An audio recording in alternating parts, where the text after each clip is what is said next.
साथियों को नमस्कार। जैसे कि आज आप देख पा रहे हैं लोकतंत्र। आज हम बात करेंगे लोकतंत्र के बारे में कि लोकतंत्र है क्या चीज़। सबसे पहले हमें पता होना चाहिए कि लोकतंत्र होता है क्या है। देखो, लोक प्लस तंत्र, यानी कि जो लोगों के द्वारा बनाया गया जो तंत्र होता है वो होता है लोकतंत्र। यानी कि इसके अंदर क्या होता है, लोगों के द्वारा बनाई गई जो सरकार होती है और जो लोगों के लिए काम करती है वो होता है लोकतंत्र। यानी कि लोगों के द्वारा लोगों के लिए बनाई गई जो सरकार होती है वो लोकतंत्र होती है।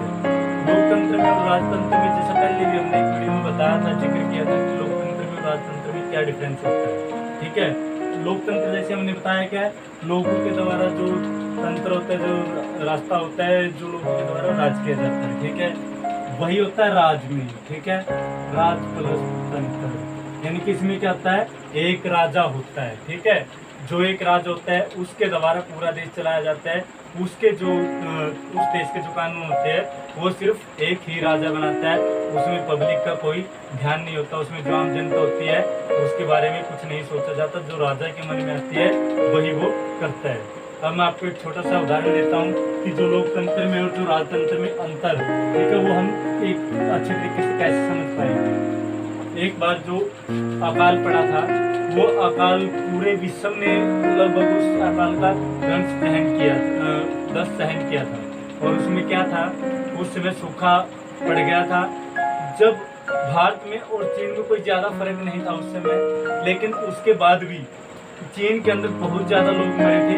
वैसे उस अकाल के अंदर लगभग 3 करोड़ लोग मरे थे। और उसमें क्या हुआ था कि भारत की सरकार ने क्या किया, भारत की सरकार ने लोगों के लिए जो रास्ते खोल दिए, लोगों को अनाज वगैरह देना शुरू कर दिया।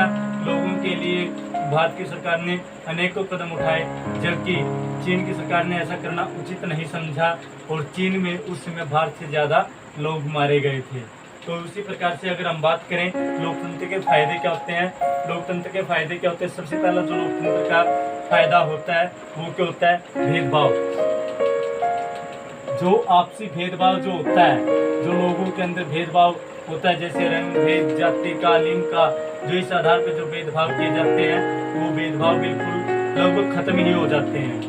क्योंकि इसमें क्या होता है, लोगों का राज होता है और लोगों के लिए ही कानून बनाए जाते हैं। दूसरी बात क्या होती है, जो लोकतंत्र के अंदर जो भी दो प्रकार से लोकतंत्र के अंदर राज होता है, एक प्रत्यक्ष रूप से, एक अप्रत्यक्ष रूप से।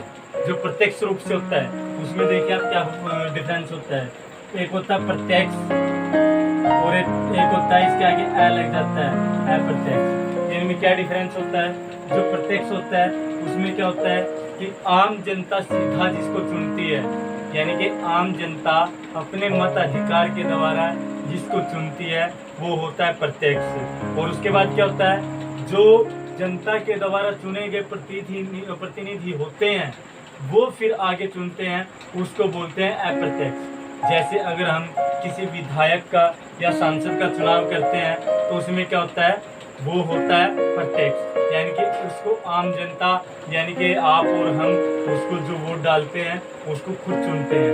उसके बाद जैसे मुख्यमंत्री होता है, प्रधानमंत्री होता है, या अन्य कोई राज्य मंत्री होते हैं, या कोई सेंट्रल मिनिस्टर होते हैं, वो क्या होते हैं, उनको जो हमारे द्वारा चुने गए जो मंत्री होते हैं, जो MLA MP होते हैं, वो उनको चुनते हैं, उनका निर्वाचन करते हैं, तो वो हो जाता है अप्रत्यक्ष, यानी कि वो सीधे जनता के द्वारा नहीं चुने जाते।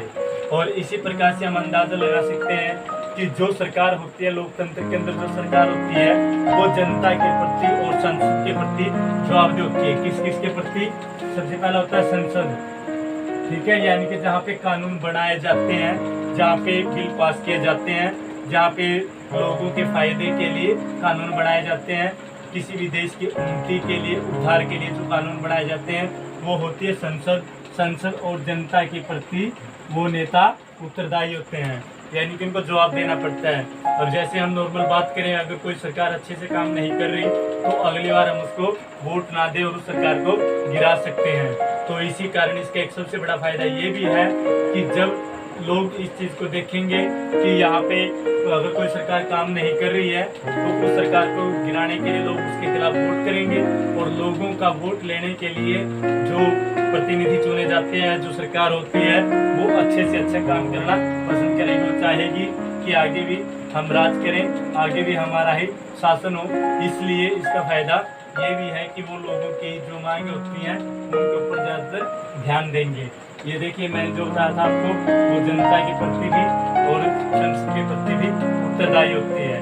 अगर हम बात करें जैसे उत्तर कोरिया के अंदर है, उत्तर कोरिया के अंदर क्या है, तानाशाह, और भारत के अंदर क्या है, लोकतंत्र। तानाशाह में क्या होता है, तानाशाह में सिर्फ एक ही राजा होता है जो उसका मन करे वो कर सकता है, जबकि लोकतंत्र के अंदर ऐसा नहीं होता। लोकतंत्र के अंदर लोगों की सरकार होती है, लोग वोट के द्वारा उसको बनाते हैं, लोग वोट के द्वारा ही उसको निर्वाचित करते हैं। उसके बाद हम बात करते हैं कि लोकतंत्र का उसके बाद इससे अगला क्या फायदा है। जैसा हमने बताया कि ये चीज तो करते हैं, लोगों के लिए कानून बनाते, लोगों की अच्छाई के लिए काम करते हैं। एक होता है उन्नति, ठीक है, देश की उन्नति। उन्नति में क्या होता है, देश की उन्नति, विकास, ठीक है, उन्नति विकास। इसमें क्या होता है, ये डिपेंड करता है देश की अर्थव्यवस्था के ऊपर। किसके ऊपर डिपेंड करता है, ये अर्थव्यवस्था के ऊपर। अब बात आती है अर्थव्यवस्था, ठीक है।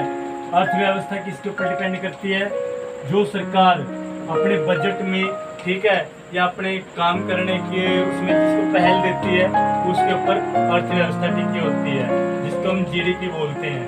यानी क्या होता है, अगर किसी देश की अर्थव्यवस्था अच्छी होती है, अगर किसी देश की अर्थव्यवस्था बढ़िया होती है तो उसमें क्या होता है, उसमें उन्नति उस देश की अपने आप हो जाएगी, उस देश के अंदर विकास ऑटोमेटिक होना शुरू हो जाएगा। अगर हम स्वतंत्र भारत की बात करें तो स्वतंत्र भारत के अंदर इतनी ज़्यादा अर्थव्यवस्था को मजबूती तो नहीं मिली है जितनी जो लोग मतलब तानाशाह हैं, जितने भी तानाशाही देश हैं, जैसे चीन है, चीन के अंदर एक विशेष पार्टी की जो सरकार रहती है। उसके बाद हम बात करते हैं जैसे उत्तर कोरिया की मैं बात कर रहा था, तो वहाँ पे क्या होता है, उन लोगों ने उन्नति की है अर्थव्यवस्था के आधार पे भी, उनकी अर्थव्यवस्था भी बहुत अच्छी रही है।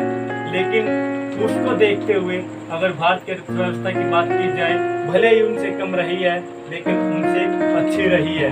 क्योंकि जो बात मैं कर रहा था, जैसे मैंने आपको बताया था, जो 1958 से 1961 तक जो अकाल पड़ा था, उस समय जो भारत की सरकार ने कदम उठाए थे, यानी कि जहाँ पर भी लोकतंत्र था, जो उन सरकारों ने कदम उठाए थे, वो जहाँ पे तानाशाही लोग थे, जो जहाँ पे तानाशाही राज था, जहाँ पे राजतंत्र था, वो लोगों ने ऐसे उचित कदम नहीं उठाए, जिसके कारण हम कह सकते हैं कि भारत की व्यवस्था बहुत अच्छी है।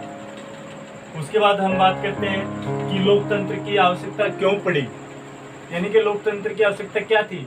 जब पहले राजतंत्र था तो वो भी अच्छा था, उसके अंदर भी कानून होते थे, तो लोकतंत्र की आवश्यकता सबसे मेन तो कारण जो थे मैंने वो आपको बता दिए, जो मेन थे, जैसे भेदभाव था, ठीक है। उसके बाद इस देश के लिए काम करना, उसके बाद हमने बताया कि वो किस प्रकार से चुने जाते हैं, किस प्रकार से वो लोग प्रतिनिधित्व करते हैं। इसमें कोई खास बात नहीं है।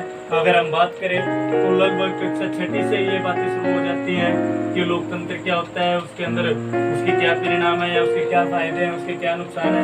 इसमें अगर आप मोटी मोटी सी एक बार ये चीज़ देख लेंगे तो इससे ज़्यादा इससे बाहर कुछ नहीं होता। लोकतंत्र के अंदर जो लोकतंत्र की बातें होती हैं वो इन्हीं के अंदर छिपी होती हैं, इसी से वो आगे निकल के आती हैं। एक बार फिर से देख लेते हैं हम। सबसे पहले क्या होता है, भेदभाव। जो लोकतंत्र होता है, लोकतंत्र के अंदर हम किसी के साथ भेदभाव नहीं कर सकते, उसके अंदर हमें कुछ मौलिक अधिकार दिए जाते हैं जिनका हम अच्छे तरीके से उपयोग कर सकते हैं।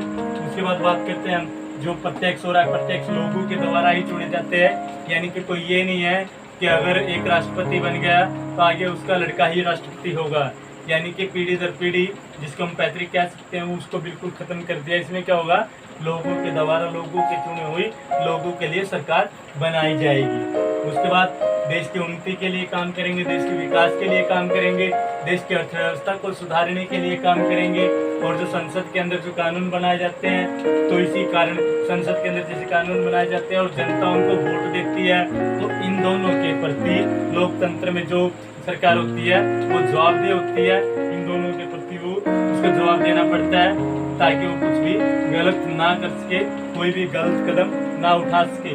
और सबसे मेन बात ये होती है लोकतंत्र की कि सरकार, कोई भी सरकार हो चाहती है कि आगे भी हमारी ही सरकार आए, इस कारण वो कोशिश करती है कि जितने अच्छे से अच्छे हो सके वो काम किए जाए। उम्मीद करते हैं कि आपको ये समझ में आ गया होगा। और आगे की वीडियो में हम इसके जो परिणाम हैं, इसके जो हानि है या जो इसके फायदे हैं वो बिल्कुल डीपली आपको करवाएंगे। आपका बहुत बहुत धन्यवाद।